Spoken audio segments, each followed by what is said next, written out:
It's December, and that means a monthly planning video. I always like to start my monthly plannings with a review of last month.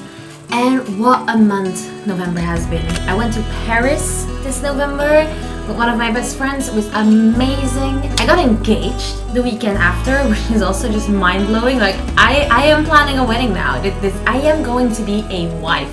I made so many new close connections with people this month, which was one of my major goals of the year. While it was an incredibly busy month at work, I also got new opportunities and new fun projects to try, which helped me grow as a person. It has been honestly one of the best months of my life. I feel like it was the start of the life that I really want to live. So what are we going to be doing in this video? We're going to be looking at my goals for this month, the habits that I want to implement this month. I want to do my budget planning as well, because that is something that I've recently added into my planning routine. And we're going to plan out the first week of December, kind of like a template. I will have timestamps, so you can just skip to the part that you are most interested in. But let's start with my goals. I always start with my focus for the month, and this month it's just going to be ending the year on a high note and getting my shit together. I want to feel as calm and prepared as I can for the year to come. I want to create loads of YouTube videos. I really want to try to upload, then we get into my goals. I want to upload on YouTube every single day. I want to make a main channel video every other day and then put shorts in between. This is my favorite time of year, so expect a lot of videos from me. Subscribe if you want to. It's gonna be fun. I want to see all of our friends at least once this month, because it can be really challenging during the holiday period, but I really want to make time for friends. Then I really want to try to still stick to the 60-day challenge, which will also include a lot of these other goals, so that's actually nice. And again, no impulse spending. It was a goal on my board last month, but I didn't do that well. Actually, I kind of fucked up today already because I bought 2 pairs of jeans and a jacket. But in my defense, I've been looking for them for a while. So after today, no more impulse spending. And then habits. So I decide on 5 habits-ish every single month to implement, and I want to stick to the working out, running 2 times a week, gym 2 times a week. I had tennis classes as well, but I really do not enjoy them. If you're really not enjoying something in your life, I really don't think that you should stick with that. I still want to balance healthy and unhealthy, so eating really healthy and well during the week and then letting go, especially Christmas baking. I'm so excited for Christmas baking on the weekends. I need daily to-do lists, otherwise I get nothing done, so that's a habit that I'm working on. I want to have my weekly goals on visual display so that I actually don't forget that they exist, because that is something that I'm very bad at.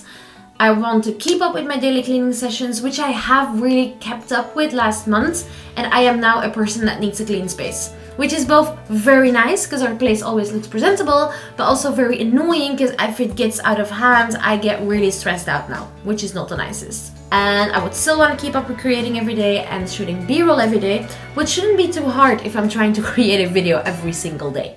Then let's move on to my monthly budget. It's sort of already filled out, but I want to go over it and maybe change some things. I tend to fill out my amounts that I invoice as soon as I send out my invoice, and then it automatically creates this, but I need to update it just a little bit. So I send out an invoice for 9,600, which is a lot, but it gets taxed quite heavily as well. That's how I end up with only 4,900. I mean, I say only.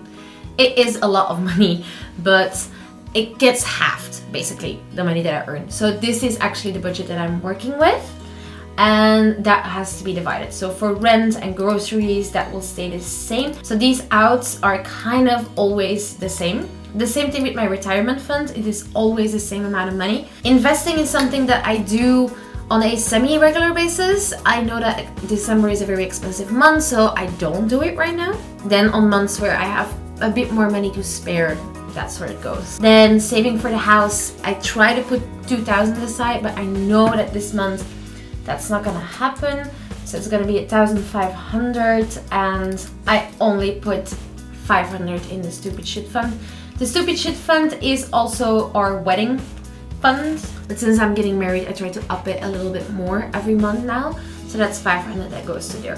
That means that I have around 1,400 left over for this month. Now I do know that I have my credit cards. I had around 900 euros on my credit card from the trip to Paris, to the seaside, the weekend that we went on. It all happened in November, but it got deducted this month. And that's when I divide my money up in sinking funds. I haven't found a Belgian banking app actually that allows for this in an easy way. So I just basically track them in my Excel. So I have a sinking fund for clothing, I have a sinking fund for vacations, I have a home improvement fund, a pet fund, and a date nights fund. So this month I put 150 aside for clothes. I know that's a lot, but I love shopping and I know that the sales period is coming up, so I want to have money prepared so that I don't have to touch the rest of my budget. Vacations, not this month because I paid off our ski vacation last month. Home improvements around 50. Christmas, not yet. Like, this is something that I start again in like March, but now I emptied it so I can buy the Christmas presents. Pets, it's something that I top off every 3 months, so it's not a pet month this month. Date nights are always fun, especially during the month of December, so I put 50. That leaves me with around 283 euros to freely spend. And this goes to train tickets when I have to go to my job, random coffees, and just little knickknacks and stupid stuff like if I have to go buy shampoo and things like that. And now let's move on to an example calendar for this week. So let's first start by adding the days that I'm going to the office. So I have office days, and then maybe also let's add when I'm uploading on YouTube. So I added my office days and my YouTube upload days, and then I will build around this. So then I add my workouts into my calendar. So once my workouts are in there and the things that I need to do, then it's time to start balancing it out with work and YouTube and basically everything else that I need to do. As YouTube is my absolute priority this month, I want to add as many moments in my calendar as I possibly can for editing and filming. Voila! So I have all of the filming, editing, scripting. It's a lot of YouTube. So there we have it. That's basically an example calendar of how I would balance all of this out. I made sure that I still had free evenings and free moments to be spontaneous, like Friday I didn't plan anything, Wednesday I didn't plan anything after work, and then this is a fun activity. And that's how I hope that I will stick to all of my goals. If you want to come along with me to prepare for 2024, then please subscribe to the channel, and otherwise I will see you tomorrow. Toodaloo!